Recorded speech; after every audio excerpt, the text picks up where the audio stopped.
Have a nice day everyone. Today is Saturday, February 22, 2025. Ako po ngayon mag-update po tayo mga kaibigan dahil sa araw na ito ay nagkaroon ng election para sa Homeowners Association ng Francisca Residencia de Francisca. Magkakaroon ngayon ng eleksyon ng mga officer ng homeowner. Ito ngayon nandito ako sa 48 Block 48. Ito po yun mga kaibigan. Nandun po ang ating mga kabarangay. Yan. Naghihintay po ng mga pupunta dito at buboto kung sino po ang kanilang gustong magiging officer sa asosasyon ng Residencia de Francisca. So mga kaibigan, ito po yun na mga kapitbahay namin, hindi pa tapos. Ang iba is ongoing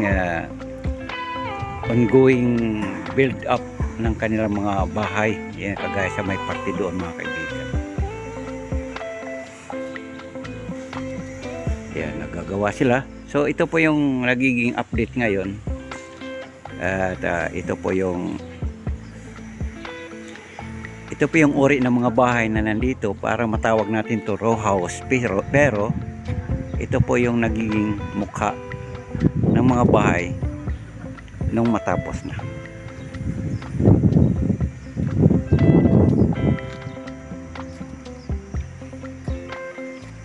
Ikotan tayo ng konti mga kapatid, mga kabayan. At sa mga nagtatanong ano nang meron dito, ito po mayroon nang pumasok ng poste ng PLDO, Meralco.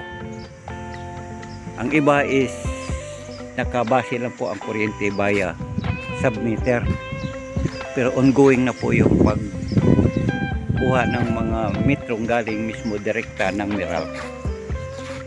Ayan po mga kaibigan.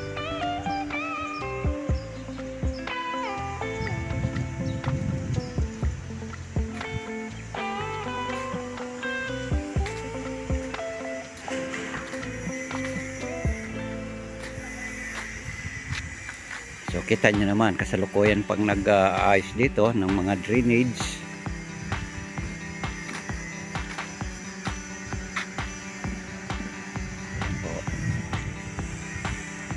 At kung mapansin nyo mga kaibigan, yung parte pinakadulo, kung may makita kayong bundok,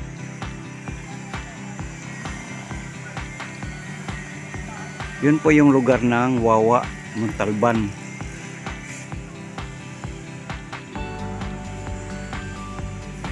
Sa may parte pang malayo doon, yun po yung parte ng Antipolo.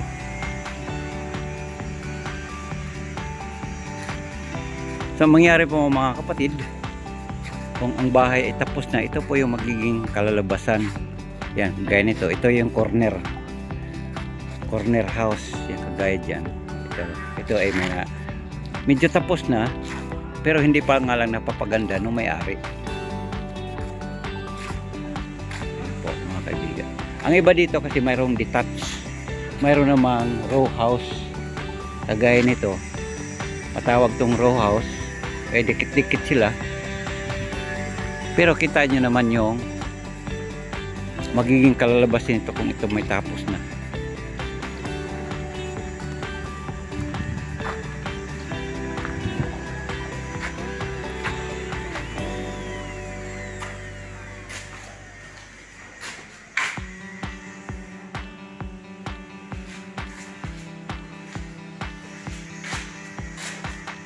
Tapos dito CR. Dito mayroong lababo dito, pero siguro ang may-ari gustong baguhin, giniba and then binago.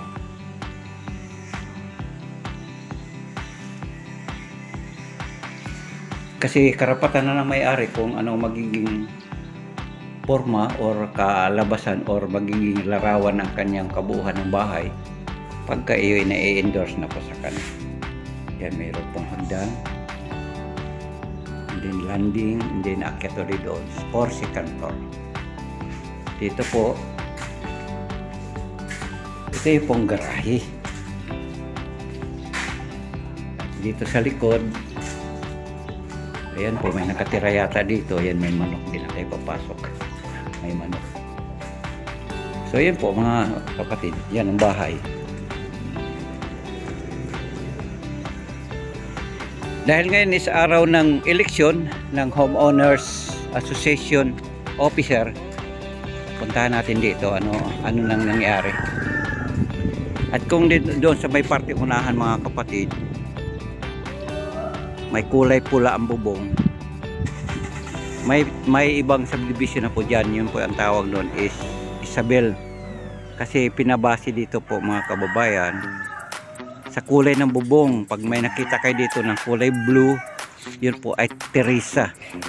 At yun namang pula natin nakikita sa may parte doon sa malayo, yun po ang Isabel. Right?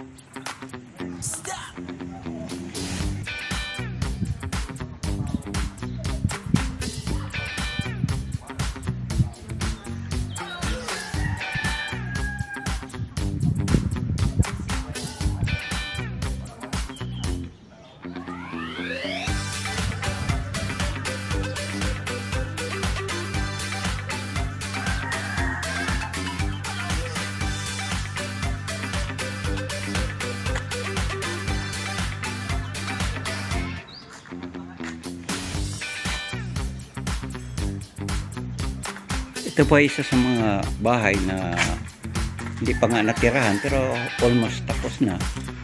And then bahala na po yung may-ari na magpapaganda sa kanyang unit. Kagaya nito, itong bintana. Yan, bintana tinanggal niya.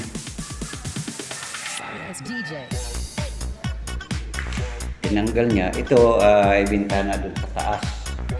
Ito mga kapatid. Dito kagaya niyan. May lababo po ito, tinanggal na lang dahil siyempre gusto siguro niyang baguhin. Ito yung bintana.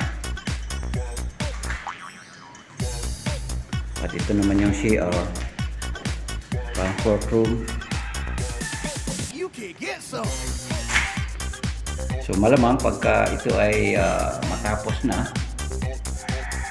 mayroong kakaibang mangyari. Ito yung drainage tax. At dito naman, ito yung hagdan.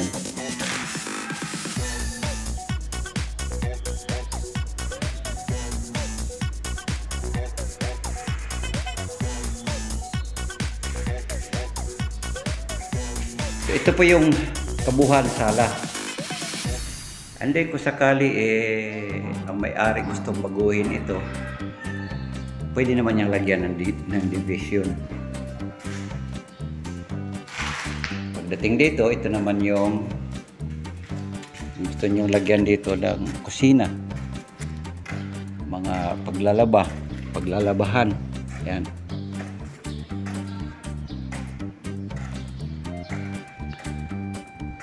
So ito po yung lugar ng RDF, Residencia di Francisca mga kapatid, mga kabayan. Ayan. Tuloy-tuloy ang paggawa dito, gaya doon sa may parte doon.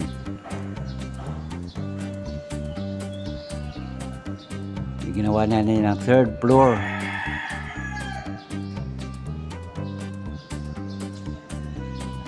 Kasi once endorse na or maipasa na doon sa mismong nakakuha ng house and lot,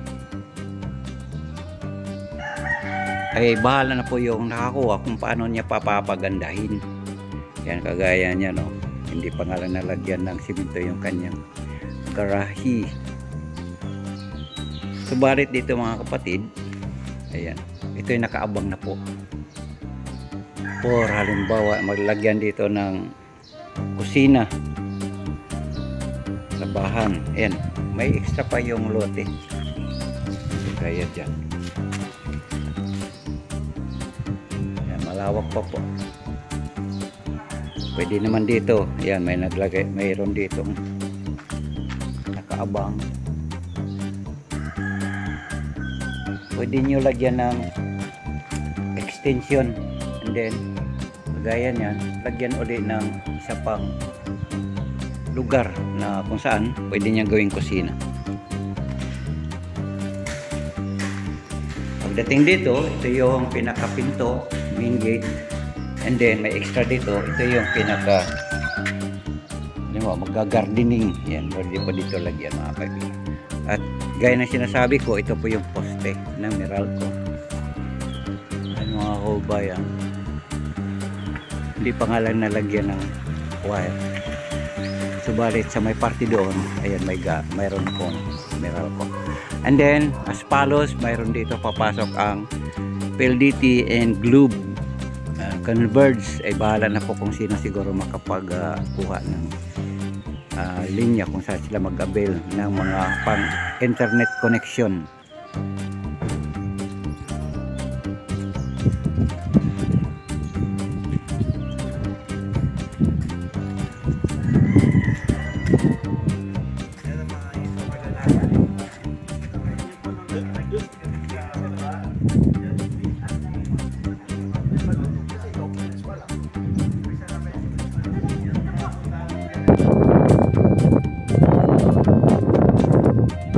Dito naman po sa lugar na ito mga kabayan, wala pa nga lang po nakatira pero occupied na po yan, meaning is may-ari na yan. Hindi pa nga lang po nalipatan dahil siyempre pagagandahin pa yan. Pero anytime kung gusto talagang lipatan ng nakakuha ng lote na ito is pwede na. Mayroon namang kuryente dito, may tubig. Yun nga lang, pagdating sa kuryente, ang iba is nakasubmeter and then ang iba na may nakakuha na ng sa PLDT or sorry po, Meralco. Dito naman sa kabila na to wala pang pintura, pero yan po ay ready for occupancy na po yan. Depende na lang sa nakakuha kagaya nito. May pintura na po, may second floor. Pero kung gugustuhin ng may-ari na nakakuha dito, pwede na siya lumipat. Lagyan na lang ng kandado, then lagyan ng gate. Depende na po yan sa pambayad, pampagawa at saka pang-improve ng kanyang unit. Hanggang dito lang po ang ating pag-vlog mga kaubayan. Update lang po dito sa RDF or Residencia de Francisca. Ito po ay lugar na to, nandito ako sa block 4849. At ang araw na ito is nagkaroon ng eleksyon. Ayan, yung gustong buboto pupunta dito, yun sa may party doon mga kaubayan, may mga upuan dyan po pupunta, and then buboto. Pagkatapos no, pwede na umalis, and then hintay na lang kung sino at ang official na Homeowners Association officer. Maraming salamat mga kaubayan, hanggang dito sa susunod nating pag-vlog update sa lugar na ito. Thank you very much. Have a nice day everyone, and bye bye na po.